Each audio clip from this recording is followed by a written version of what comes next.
തെക്ക് പടിഞ്ഞാറൻ ബംഗാൾ ഉൾക്കടലിന് മുകളിൽ ചക്രവാത ചുഴി രൂപപ്പെടുകയും ഇത് അടുത്ത 24 മണിക്കൂറിൽ സീസണിലെ ആദ്യ ന്യൂനമർദ്ദമായി ശക്തി പ്രാപിക്കാനും സാധ്യതയെന്ന് കേന്ദ്ര കാലാവസ്ഥാ വകുപ്പിന്റെ മുന്നറിയിപ്പ്. സംസ്ഥാനത്ത് ഏപ്രിൽ മാസം 11 വരെ ശക്തമായ മഴയ്ക്കും ഏപ്രിൽ 12 ശേഷം അതിശക്തമായ മഴയ്ക്കും സാധ്യത. തെക്കൻ ബംഗാൾ ഉൾക്കടലിൽ ചൊവ്വാഴ്ചയോടെ ന്യൂനമർദ്ദം ശക്തി പ്രാപിക്കും. ഈ സീസണിലെ ആദ്യ ന്യൂനമർദ്ദമായിരിക്കും ഇത്.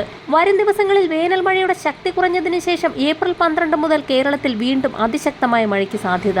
കേരളത്തിൽ ഇന്നും ഒറ്റപ്പെട്ടയിടങ്ങളിൽ ശക്തമായ മഴ തുടരുമെന്ന് കാലാവസ്ഥാ നിരീക്ഷണ വിഭാഗം അറിയിക്കുന്നു. അതേസമയം ഇന്നു മുതൽ നിലവിൽ ലഭിച്ചുകൊണ്ടിരിക്കുന്ന വേനൽ മഴയിൽ ചെറിയ കുറവിനും സാധ്യതയുണ്ടെന്ന് IMD മുന്നറിയിപ്പ് നൽകി. ഉച്ചയ്ക്ക് ശേഷവും വൈകുന്നേരങ്ങളിലും രാത്രി വൈകിയും പത്തനംതിട്ട, ആലപ്പുഴ, കോട്ടയം, തൃശൂർ, പാലക്കാട്, മലപ്പുറം, കോഴിക്കോട് ജില്ലകളിൽ ഒറ്റപ്പെട്ടയിടങ്ങളിൽ ഇടിമിന്നലോട് കൂടിയ ശക്തമായ മഴയ്ക്കും മണിക്കൂറിൽ 30 മുതൽ 35 വരെയും ചില അവസരങ്ങളിൽ 40 കിലോമീറ്റർ വരെയും വേഗതയിൽ അതിശക്തമായ കാറ്റിനും സാധ്യതയുണ്ടെന്ന് കാലാവസ്ഥാ നിരീക്ഷണ വിഭാഗം അറിയിക്കുന്നു. ഇതുവരെ ലഭിച്ചിട്ടില്ലാത്ത രീതിയിലുള്ള അസാധാരണമായ വേനൽ മഴയാണ് സംസ്ഥാനത്ത് റിപ്പോർട്ട് ചെയ്തുകൊണ്ടിരിക്കുന്നത്. അതിശക്തമായ മഴയും അതിതീവ്രമായ ഇടിമിന്നലിനും തൃശൂരിൽ 5 വീടുകളിലെ ഇലക്ട്രിക് സംവിധാനങ്ങളും ഗൃഹോപകരണങ്ങളും കത്തിനശിച്ചു. ശക്തമായ മിന്നലിൽ നിന്നും തലനാരിഴയ്ക്കാണ് വീട്ടുകാർ ഓടി രക്ഷപ്പെട്ടത്. ശക്തമായ മിന്നലേറ്റ് നെടുങ്കണ്ടത്ത് ഒരു വീട് പൂർണ്ണമായും തകർന്നു. വീട്ടുകാർ അത്ഭുതകരമായി രക്ഷപ്പെട്ടു. നിലവിൽ രൂപപ്പെട്ടിരിക്കുന്ന ചക്രവാത ചുഴിക്ക് പിന്നാലെ ന്യൂനമർദ്ദം കൂടി രൂപപ്പെടുന്നതാണ് സംസ്ഥാനത്ത് വീണ്ടും മഴ ശക്തി പ്രാപിക്കുന്നതിനുള്ള അന്തരീക്ഷ സ്ഥിതി ഒരുങ്ങുന്നത്.